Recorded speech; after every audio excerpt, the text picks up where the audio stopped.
नमस्कार, मैं मिलन Patel, register pharmacist, आपका हार्दिक स्वागत करता हूं आपकी अपनी YouTube channel health and medicine Hindi में। आज के वीडियो में मैं आपको बताऊंगा कि क्या डॉग, कैट और मंकी मतलब कि इस प्रकार के जो जानवर होते हैं जिसके काटने से रेबीज फैलने की संभावना होती है, तो क्या अगर इस प्रकार के जानवर, इस प्रकार के एनिमल्स आपको खरोच लेते हैं, स्क्रैचेस करते हैं, तो क्या ऐसे में रेबीज फैलता है कि नहीं? तो बिना देरी किए आज के वीडियो की शुरुआत करते हैं। रेबीज एक वायरल बीमारी है। जब भी डॉग, कैट इत्यादि जो एनिमल्स होते हैं जब भी आपको काट लेते हैं, ऐसे में रेबीज फैलने की संभावना काफी ज्यादा होती है, क्योंकि इस प्रकार के जो एनिमल्स होते हैं उसकी सलाइवा यानी कि लार में रेबीज वायरस होता है। जब भी आपके खुले जख्म के संपर्क में आता है, जब भी आपके नाक, आंख, मुंह के संपर्क में ये वायरस आता है, खास करके सलाइवा आती है, मतलब कि जो लार है वो आती है, तो ऐसे केसेस में संभावना होती है कि आपको रेबीज इन्फेक्शन, रेबीज का जो ये रोग है वो लग जाए। तो ऐसे में आपको खास ध्यान रखने की जरूरत होती है। यहाँ पर सवाल आता है कि क्या इस प्रकार के जो एनिमल्स होते हैं जब भी आपको खरोचते हैं यानी कि स्क्रैचेस देते हैं, तो ऐसे में रेबीज होने की संभावना रहती है? तो उसका जवाब है हाँ, रहती है, लेकिन बहुत ही कम, क्योंकि ये जो रेबीज वायरस होता है वो सलाइवा में मौजूद होता है, ना कि पंजों पर या फिर नाखून में। लेकिन अगर नाखून में और पंजों में सलाइवा चिपकी हुई है, उस पर्टिकुलर एनिमल की सलाइवा चिपकी हुई है, उस सलाइवा में अगर रेबीज वायरस है और जब भी यह एनिमल आपको खरोचते हैं, स्क्रैच देते हैं, ऐसे में अगर जख्म होता है आपकी ब्लड स्ट्रीम के साथ, अगर सलाइवा संपर्क में आती है, तो फिर रेबीज होने की संभावना रहती है। क्योंकि आपने अक्सर देखा होगा कि जो डॉग होते हैं, कैट्स होती हैं, वो अपने पंजों को चाटते रहते हैं, तो ऐसे में बहुत ही ज़्यादा चांसेस रहते हैं कि वो पंजों पर रेबीज वायरस हो या फिर सलाइवा हो। तो इस प्रकार से अगर वह खरोचते हैं तो प्रॉब्लम होती है। और अगर किसी एनिमल को ऑलरेडी रेबीज है, रेबीज से संक्रमित है, तो ऐसे में भी आपको बहुत ही ज़्यादा खास ध्यान रखना है, खास करके अगर पोस्ट एक्सपोजर, मतलब कि अगर इस प्रकार के एनिमल जिसे पहले से रेबीज है वह संक्रमित है, अगर आपको खरोचते हैं तो आपको ज़्यादा ध्यान रखने की जरूरत। अब बात करते हैं कि जब भी स्क्रैचेस होते हैं, जब भी कोई एनिमल आपको स्क्रैचेस देता है, खरोचता है, तो उसके बाद क्या करना है? सबसे पहला कदम, सबसे पहला स्टेप यह होना चाहिए कि जहां पर भी स्क्रैचेस लगे हैं उस जगह को पानी से अच्छे से धोना है, एंटीसेप्टिक लिक्विड से अच्छे से साफ करना है, उसके बाद वहां पर एंटीसेप्टिक क्रीम भी लगानी है।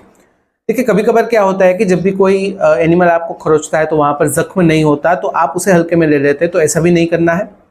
जब भी ऐसा कोई इंसिडेंट हो, ऐसा कोई एपिसोड हो कि आपको कोई एनिमल खरोचे, अगर वहां पर जख्म है या नहीं है, दोनों केसेस में आपको ये जो फर्स्ट स्टेप है वो फॉलो करना है।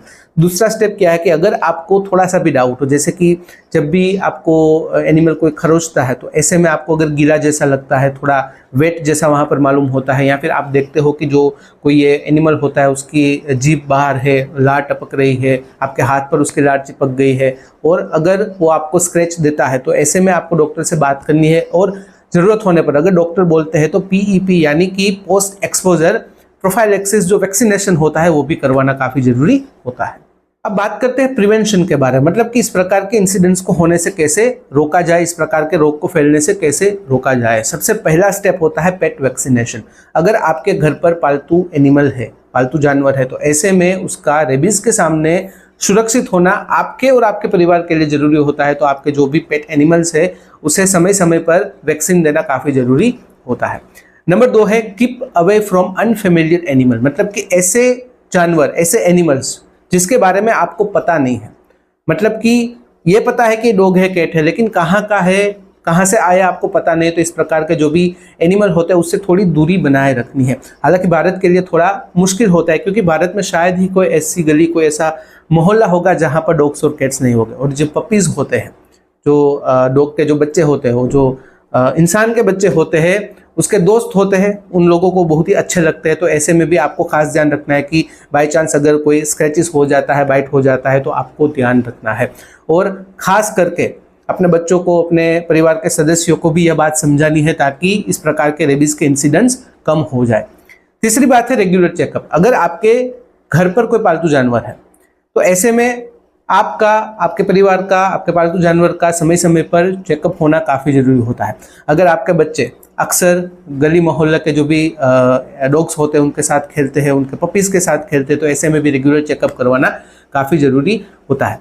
और एक खास बात कि अगर आपको ऐसी संस्था के साथ जुड़े हुए जहाँ पर जो बेसहारा जो एनिमल्स होते हैं उसकी सेवा की जाती है, ऐसा उम्दा काम किया जाता है, तो ऐसे में आपको भी ध्यान रखना है कि आपको समय समय पर चेकअप करवाना है, ताकि इस प्रकार के जो एनिमल्स होते हैं उनसे फैलने वाली बीमारी के सामने आप और आपका परिवार सुरक्षित है। एक महत्वपूर्ण बात कि रेबीज एक सीरियस बीमारी है, उसे कभी भी हल्के में नहीं लेना है। अगर आप इलाज में देरी करते हैं, उसे अनट्रीटेड रखते हैं, तो ऐसे में जानलेवा हो सकता है। देखिए, जब भी कोई इस प्रकार के जो एनिमल्स होते हैं, जो डॉग, कैट या फिर मंकी, अगर आपको काटते हैं तो ऐसे में तो आप तुरंत एक्शन लेते ही हो, लेकिन अगर बाय चांस वो आपको खरोच लेते हैं और थोड़ा सा भी अगर डाउट है तो तुरंत ही अपने डॉक्टर से बात करनी काफ़ी ज़रूरी होती है, ताकि आपका परिवार सुरक्षित रह पाए। यदि जानकारी के क्या डॉग और कैट जैसे एनिमल्स अगर आपको स्क्रैचेस देते हैं, खरोचते हैं, तो रेबीज फैलता है कि नहीं फैलता है, किन किन बातों का ध्यान रखना है, कौन कौन से स्टेप्स लेने हैं, उसके बारे में। अगर इस वीडियो से रिलेटेड कोई भी सवाल है, कमेंट में बेझिझक पूछिएगा। अगर कमेंट में आप अनकंफर्टेबल है तो डायरेक्टली मुझे मेल कर सकते हो qa.hm@gmail.com पर। तो फिलहाल इस वीडियो में बस इतना ही। आज का वीडियो ध्यान से देखने और सुनने के लिए आपका धन्यवाद। जय हिंद, जय भारत।